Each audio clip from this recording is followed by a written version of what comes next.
Welcome back to another installment covering Wrath of the Lich King. This episode is going to be about the Warlock PVE guide if you choose Destruction. So, just to make it clear, the difference between Destruction and Demonology and Affliction is that you should level your Warlock with Demonology, switch to Destruction as soon as you hit 80, and use Destruction for your 5-mans and maybe some of your lower end entry level 10-mans. People are going to expect and want you to have the Demonology spec for any serious 10-man or 25-man raid because you can buff the entire raid group with your spell boost. So keep that in mind. And Affliction is suitable for raids, but you have to have really, really good gear. So this is going to be a bit of a all-encompassing overall guide to the Warlock. If you don't know the difference between PvP and PvE gear, you'll notice that PvP gear specifically has something called resilience. That is absolutely useless on player versus environment raid. It's not going to do anything for you. Keep that in mind when you're selecting gear, when you're looking at stuff. And we'll go over all the stat priorities and enchanting and all of that in this video. For Destruction Warlocks, you've got 3 glyphs that you want to choose. The Glyph of Incinerate, Glyph of Conflagrate, and Glyph of Immolate. All of your minor glyphs, they do not matter. They're all garbage. When you're picking out your gear, you're looking at your stat priority, and that's just which attribute is the most important over the others. And for Warlock, it happens to be hit rating is number 1. And you want to attempt to get that capped as soon as you can, and that hit cap is 17% hit chance. The next ones are spell power, haste, and crit rating. Now, spell power has no cap. You want to get as much of that as possible. Haste has a bit of a soft cap at a rating of 1600, and then your crit rating has no cap, and that's sort of your least important thing to focus on. But get your hit rating capped first, and then start to focus on your spell power and your haste. And your gems are also going to reflect that. And there's this really great website that I use. It's called gemfinder.gq. Gemfinder.gq. That'll be in the description. And we'll pull that up later and look at that. So if you have red sockets, you want to put the Ruined Cardinal Ruby because it's 23 spell power. Yellow sockets, you get Reckless Ametrine. That covers your yellow or red, but you're only going to use it for yellow. And that's plus 12 spell power and plus 10 haste rating. With blue sockets, you're using Purified Dreadstone, and that's plus 10 intellect and plus 10 spirit. And so you're thinking, well, what good is spirit?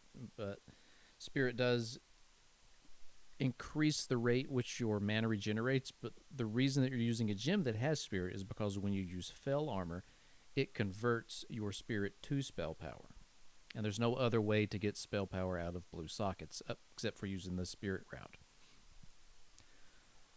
I'm basically going to gloss over all of the enchanting and put that in the description because it's just a list of which item and which bonus to get for it's going to be the best for the Warlock. The most important thing for any class, I think, is the rotation.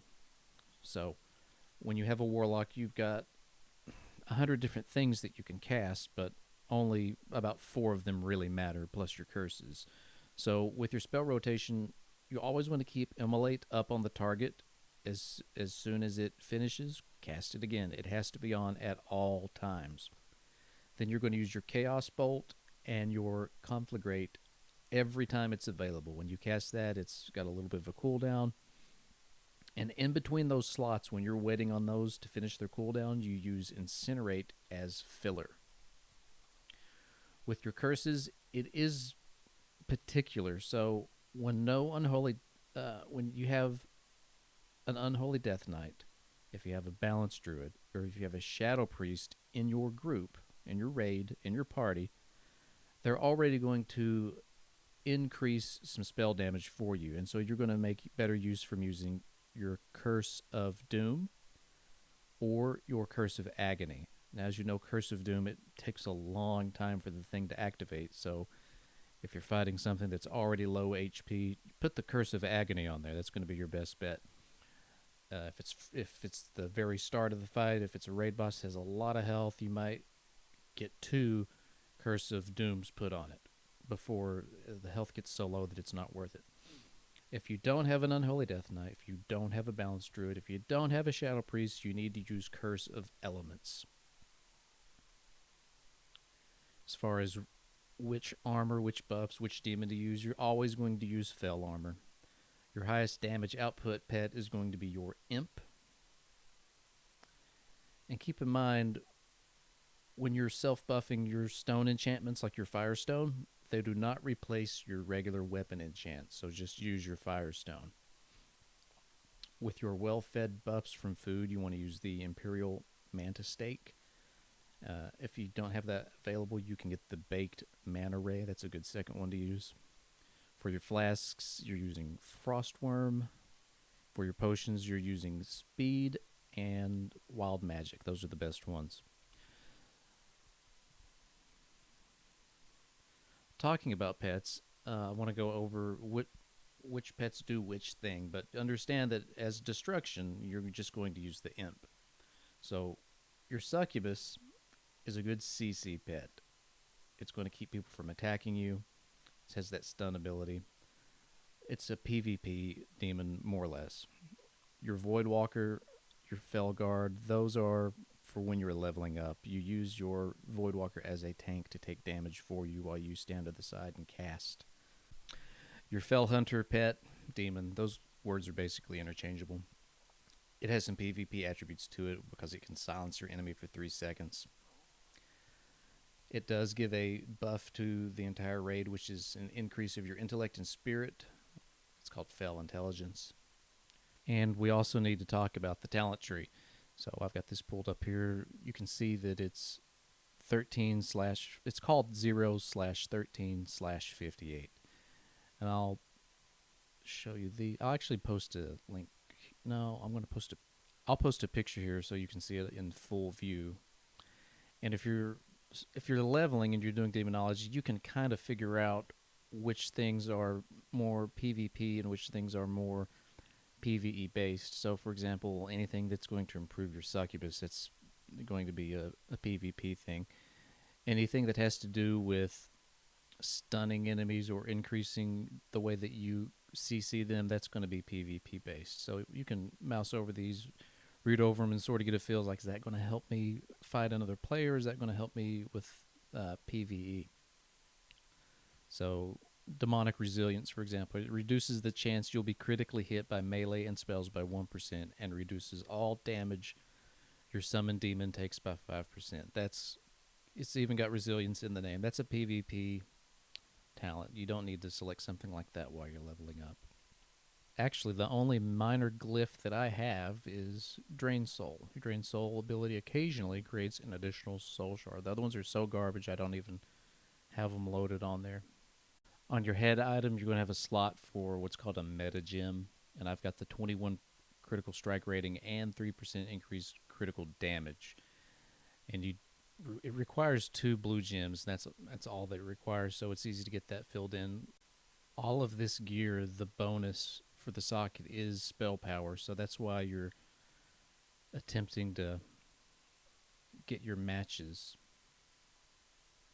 I think the only one that I don't is the +5 spell power. I think there's a rule where it has to be 7 or greater on the bonus. Keep in mind too that using the flasks, the potions, the well-fed, all of that is for end level raids. You're not going to use that stuff on every 5-man that you do in just some random dungeon that you're in. Don't waste that stuff because it's hard to come by. So I save those for Ice Crown Citadel, basically. I'm not going to use those on VOA or Naxxramas or anything like that. Unless you find that you're really, really struggling, like the group is, they've wiped a few times, you're not sure that you're going to be able to finish it, you can then sure go ahead and use those. As for professions with the Warlock, on this one I have Herbalism, and that's all that I have because I've already got actually have Herbalism and Alchemy on something else, and I just have Herbalism on this because I was having a lot of downtime And I thought I'll make use of this and I'll just farm some herbs while I'm waiting for the RFD to put me in a group. But tailoring is fine, enchanting, alchemy, herbalism, those are fine. So the reason I wouldn't pick something like mining is that you get the bonus of stamina. You don't really need that for a warlock, but if you go with herbalism, you get life bloom and you can heal yourself. If you go with the tailoring, you can do the special embroidery on your own gear. So think of it like that. There are professions that are better suited to some classes than others. I think the most prominent one is going to be engineering with a hunter. Almost all your spellcasters that wear cloth armor are going to be tailoring, enchanting, alchemy, or herbalism, something like that. I really don't think that first aid is warranted with Warlock because you have drain life, and so you can use that if you need to get health on yourself really quickly, and then you can also combine that with life bloom. So I would skip out on the effort of putting anything into first aid. You can do fishing if you want, if you don't already have it. I think that pretty much wraps up everything as far as just the general overview and specifically on destruction PVE. So if you have any questions, put them in the comments. I check this stuff every day, and I'll try to respond, answer anything that I can. The next video coming up is probably going to be an overview for the Shadow Priest, which is another class that I like to play. So as always, thanks for watching and have a good day.